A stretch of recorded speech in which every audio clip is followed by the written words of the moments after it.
Semuanya? Tidak boleh terlambat ya? Ya.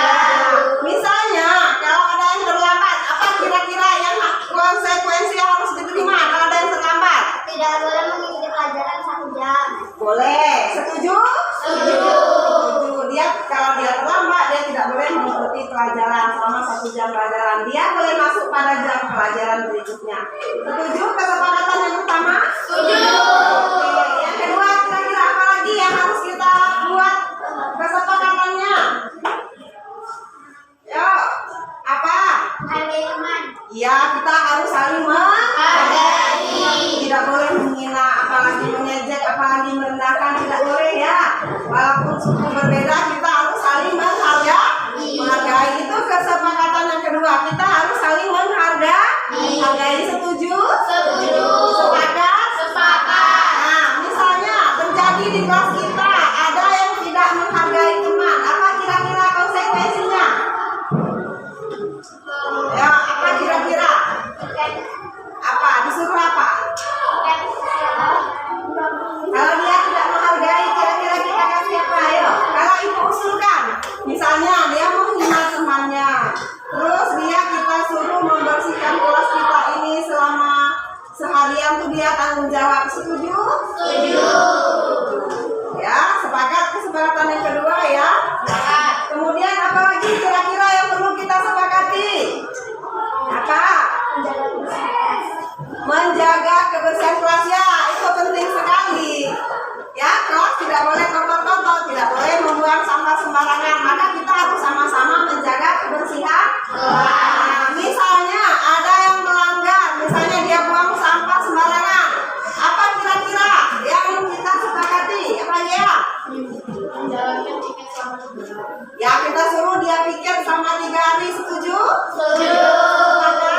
Sepakat. Kalau ada yang tidak menjaga kebersihan kelas, dia membuang sampah sembarangan atau apa saja mengotori kelas kita ini, berarti kita suruh harus langsung dia piket selama 3 Hari. Apalagi kira-kira yang perlu kita sepakati bersama? Apa Sabit? Menghormati guru itu harus ya. Nah, kalau misalnya kamu apa contoh menghormati guru? Kalau guru kasih tugas kerjakan, ada PR kerjakan ya. Kalau guru sedang berbicara didengarkan, disimak. Nah, kalau ada yang tidak menghargai guru, misalnya dia ribut saat jam pelajaran, berarti sudah masuk tidak menghargai guru. Nah, apa kira-kira konsekuensinya? Kita suruh dia balik ke depan menjelaskan pelajaran. Setuju? Setuju. Nah, misalnya ibu lagi menjelaskan terus ada yang ribut. Nah, kita balik kasih dia yang menjelaskan materi. Setuju? Setuju. Oke, dicatat ya. Terus apa lagi? Ada lagi yang perlu kita sepakati? Kira-kira apa lagi? Mengerjakan tugas apa? Iya, mengerjakan tugas dengan tanggung Jawab. Tanggung jawab itu disiplin, tepat waktu ya, harus sesuai. Nah, kalau ada yang tidak mengerjakan, seandainya ada yang melanggar, apa kira-kira yang kita sepakati? Ibu usul boleh? Boleh. Misalnya dia tidak mengerjakan tugas, tidak mengerjakan PR tepat waktu, misalnya kita suruh dia nulis 3 lembar, boleh? Boleh. Nah, saya akan mengerjakan tugas tepat waktu, misalnya ya. Bisa? Sepakat? Sepakat. Apa lagi? Ada lagi yang perlu kita sepakati? Apa lagi, Pak? Belajar dengan semangat dan selalu bahagia. Iya, belajar dengan semangat dan selalu berbahagia. Ya. Nah, kalau ada yang tidak semangat, ada yang ngantuk, ya kita apain?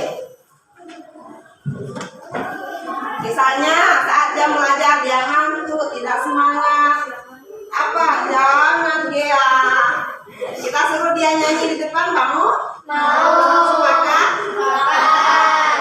Baik, anak-anak kita sudah sepakati ada 7 kesepakatan kelas. Masih ada yang mau ditambahkan? Tidak. Oke, cukup itu ya. Nah, mari kita laksanakan bersama-sama apa yang sudah kita sepakati. Kalau kita tidak mengikuti kesepakatan, berarti konsekuensinya kalian sudah tahu sendiri ya. Oke. Assalamualaikum warahmatullahi wabarakatuh. Waalaikumsalam warahmatullahi wabarakatuh. Yang saya hormati rekan-rekan guru SD Negeri 02 Penari, ada beberapa hal yang perlu kita pelajari bersama Bapak Ibu terkait apa selama ini yang sudah kita lakukan di sekolah kita, khususnya di kelas-kelas kita. Karena kemajuan sekolah kita ini itu berangkat dari kelas-kelas kita. Nah, ada yang disebut dengan budaya positif. Nah, selama ini yang kita laksanakan di sekolah kita ini, kita membuat tata tertib yang harus dipatuhi oleh siswa. Dengan segala konsekuensinya itu kita tentukan sendiri. Misalnya, di tata tertib tertulis, siswa yang terlambat kita kasih hukuman misalnya. Nah, sebenarnya itu Bapak Ibu, itu menurut filosofi Ki Hajar Dewantara, itu dalam pendidikan itu sangat tidak dibolehkan. Jadi untuk sekarang ada yang namanya budaya positif. Coba Bapak Ibu kita pahami bersama-sama apa itu budaya positif. Ini yang pertama, yang di tabel sebelah kiri itu hukuman. Itu mungkin yang sering kita laksanakan selama ini. Nah, jangankan hukuman, bahkan reward, apresiasi itu juga tidak boleh kita berikan secara terus-menerus kepada murid kita. Lihat tabel yang pertama, hukuman. Hukuman itu sesuatu yang menyakitkan, tidak nyaman untuk murid, untuk jangka waktu panjang. Jadi apa yang kita lakukan yang membuat mereka tidak nyaman itu akan diingat oleh mereka dalam jangka waktu yang panjang. Kemudian korban mendapatkan keadilan, kalau murid atau anak akan tersakiti. Itu posisi hukuman dari tata tertib yang kita buat. Nah, itu konsekuensi sesuatu yang harus terjadi. Seperti yang sudah kita buat tadi, anak terlambat kita hukum. Itu harus terjadi. Nah, beda di tabel yang ketiga, di restitusi. Restitusi merupakan pilihan.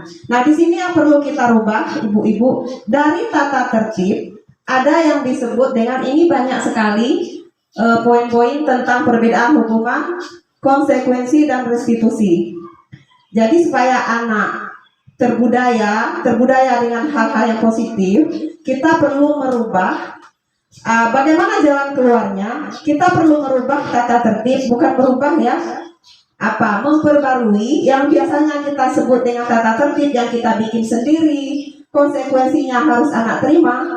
Kita rubah sekarang, itu namanya keyakinan kelas, atau untuk tingkat SD itu kesepakatan kelas. Jadi sebelum kita membuat aturan-aturan di kelas itu, kita sepakati dulu dengan anak, sehingga dia menjadi sebuah restitusi, sebuah kesepakatan. Nah, di sini ada murid atau anak tidak kehilangan waktu, namun bersemangat untuk memperbaiki diri. Kita hukum, misalnya dia terlambat, kita hukum dia kehilangan waktu. Nah, kalau dia sudah tahu, sudah disepakati dari awal, kita buat kesepakatan kelas, kita kumpulkan anak. Jadi tata tertib itu kita rubah jadi kesepakatan kelas.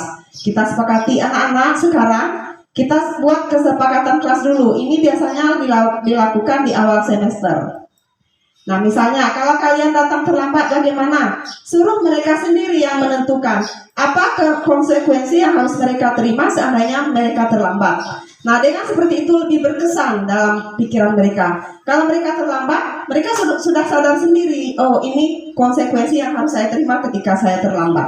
Nah, itu yang perlu kita rubah ke depannya, terutama di kelas kita, juga umumnya di sekolah kita.